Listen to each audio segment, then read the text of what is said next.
No one in Bridger County expected to see Ruth Calloway standing at the farmer's market on the third Saturday in June selling tomatoes, peppers, and early squash, while every other vendor sat behind tables piled with apology signs and half-empty baskets.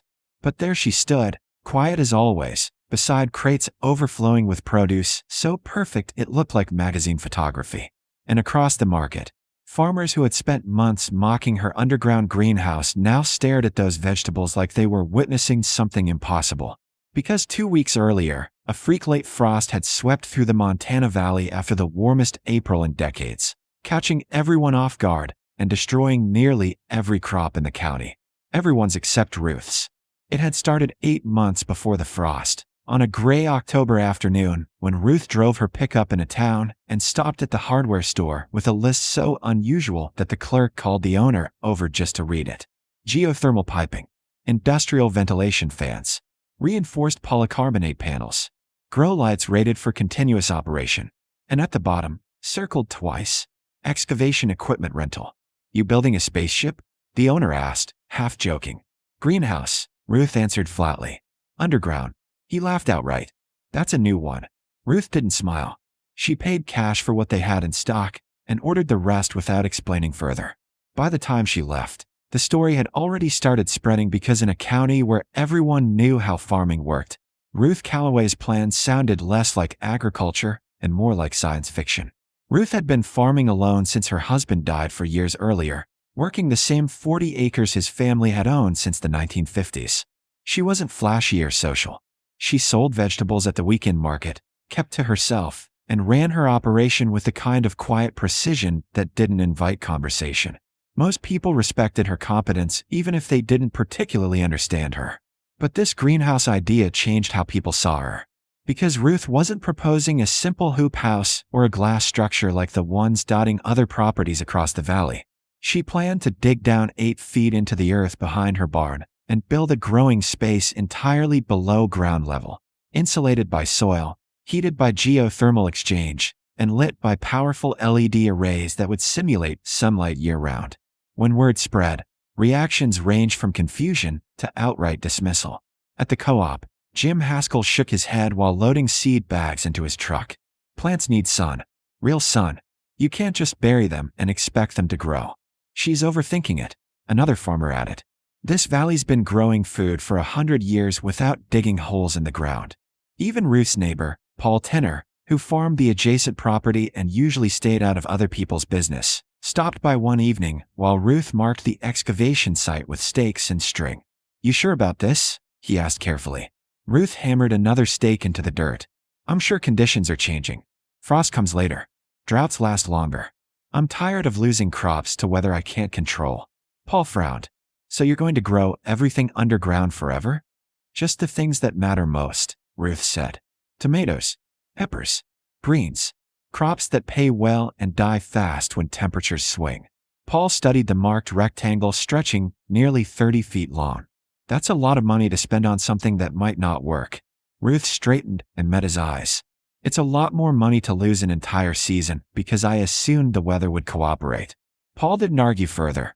But as he walked back toward his truck, he muttered just loud enough for her to hear. Hope you know what you're doing. By mid-November, the excavation was complete. A massive rectangular pit sat behind Ruth's barn, its walls shored up with timber framing and concrete reinforcement. She worked mostly alone, hiring help only for the heaviest equipment operation, and spending long days running electrical lines, installing the geothermal loop system, and assembling the frame that would support the transparent roof panels at ground level.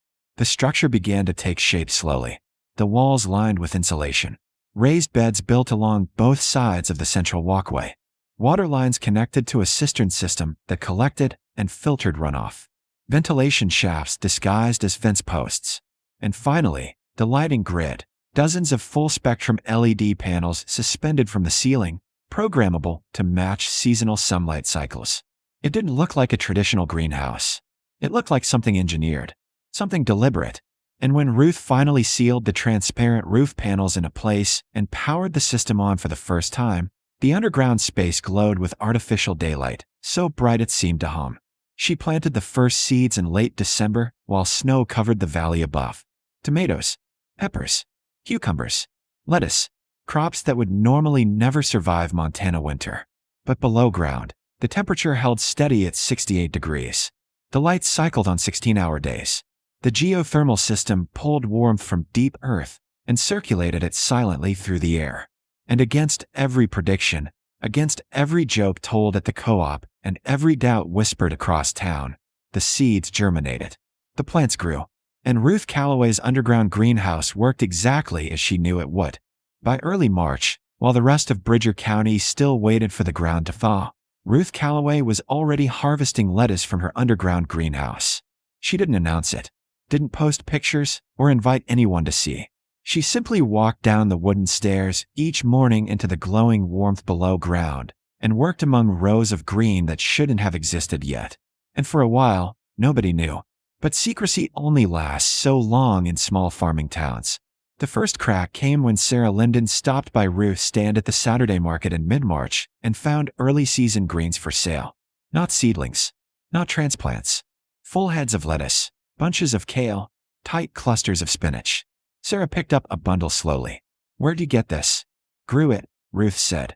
In March, Sarah's confusion was genuine. "In a greenhouse?" "Something like that." By the following week, others noticed produce appearing at Ruth's stand that shouldn't exist until May at the earliest.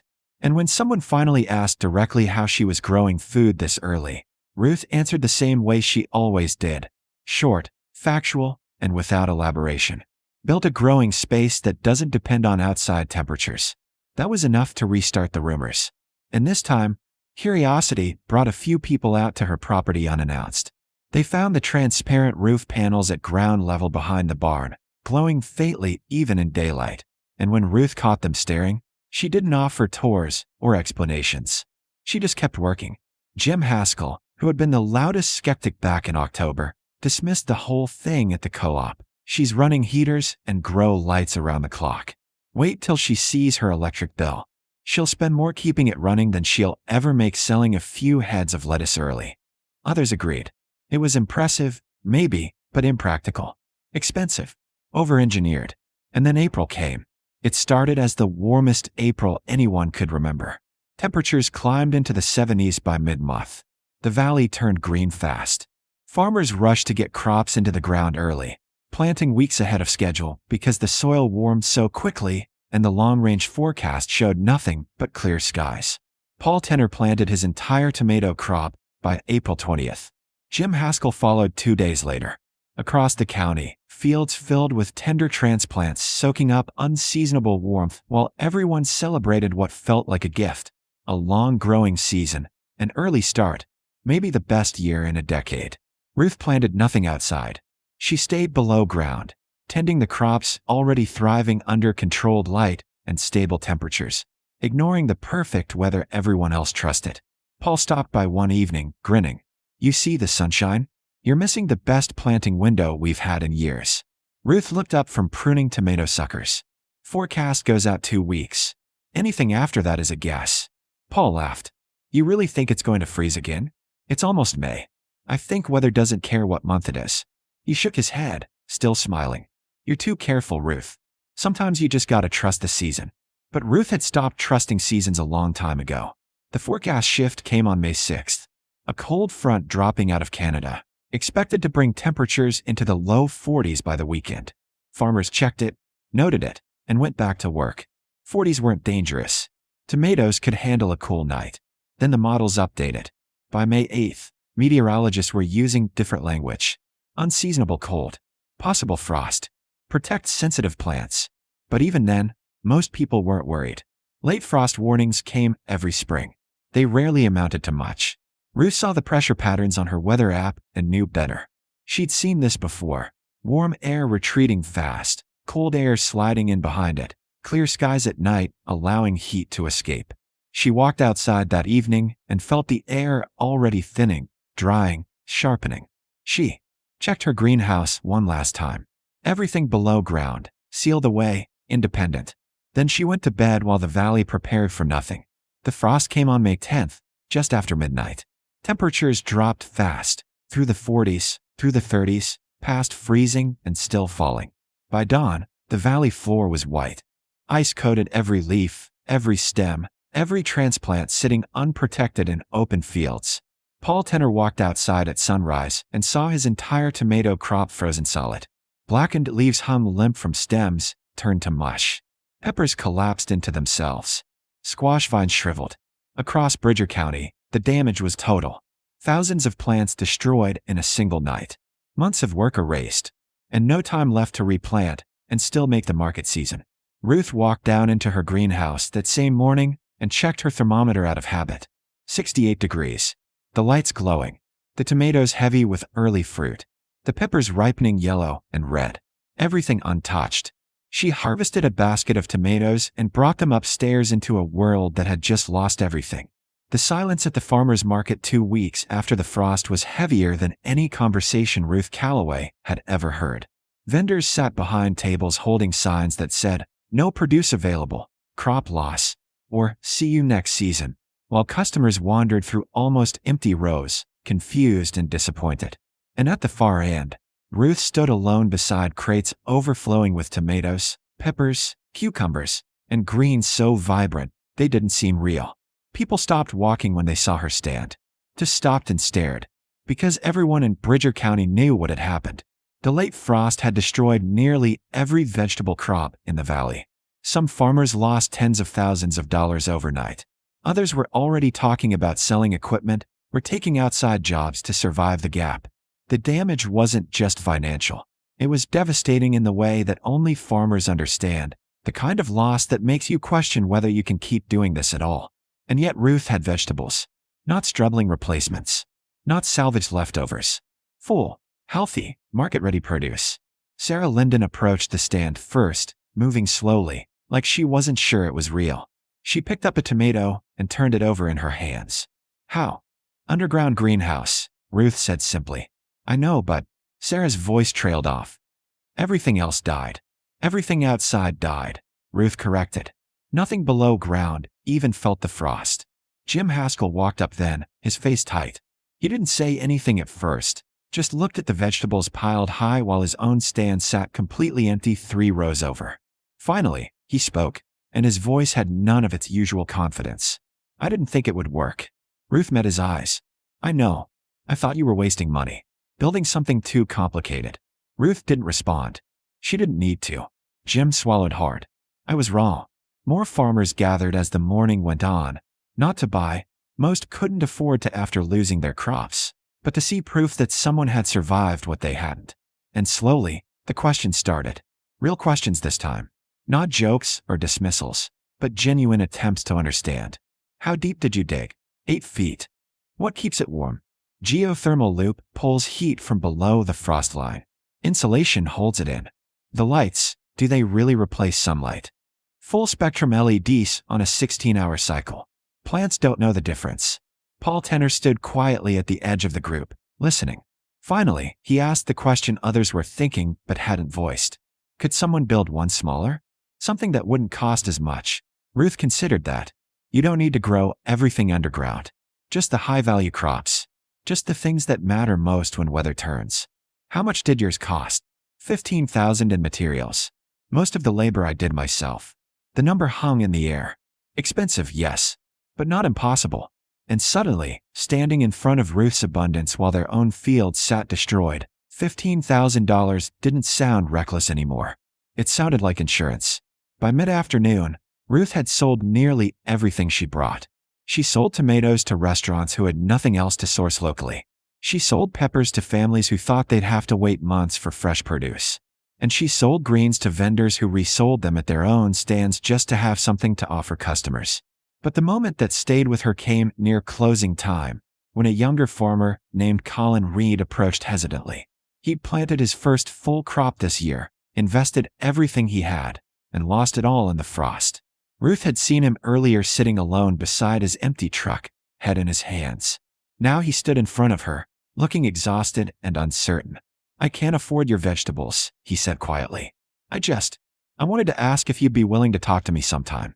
About how you built it. I don't have much saved, but maybe next year I could try something smaller."